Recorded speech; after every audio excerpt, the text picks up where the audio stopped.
আজকে আমি পাক করছি টমেটো দিয়া, আলু দিয়া, তারপরে সিম দিয়া আর মাছ, মানে বেগেট মাছ, এই গ্লাস কাপ, তারপরে কাতলা মাছ আর সরপুঁটি মাছ একসাথে মিশিয়ে পাক করছি আজকে।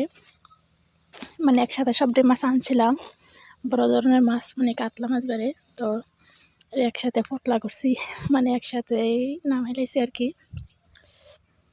এই যে মাছগুলা আমি মানে পেঁয়াজ রসুন দিচ্ছি আর কি বাটা, তারপরে মরিচের গুঁড়া, হলুদের গুঁড়া, তারপরে লবণ,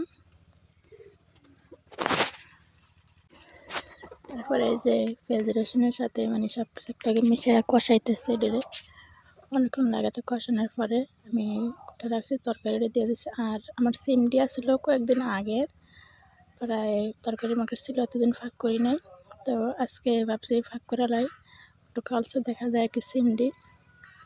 আর সিম তরকারিতে আমার অনেক ভালো লাগে খাইতে,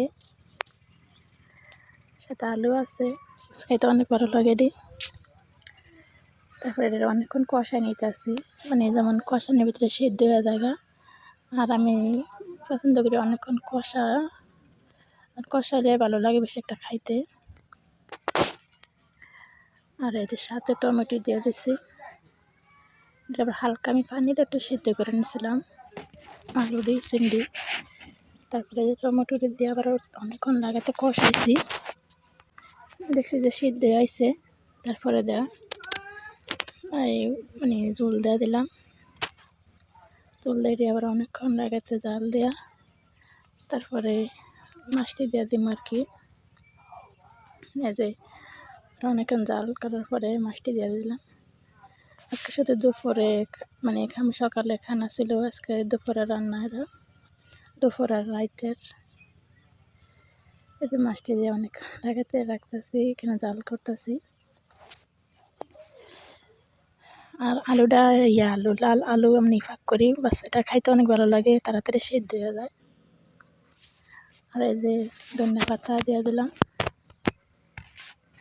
শীতকালের দিন তো ধনিয়া পাতা তরকারি অনেক ভালো লাগে, বা যে কোনো তরকারি ফাঁক করি শীতকালে অনেক ভালো লাগে আমার খাইতে, আমি অনেক পছন্দ করি খাবারটা। মানে এই ধনিয়া পাতা আরেকটা আছে না বর্ষাকালে খাই, এটার থেকে আমি বেশি পছন্দ করি ওটি, এটা বেশি একটা খাই না।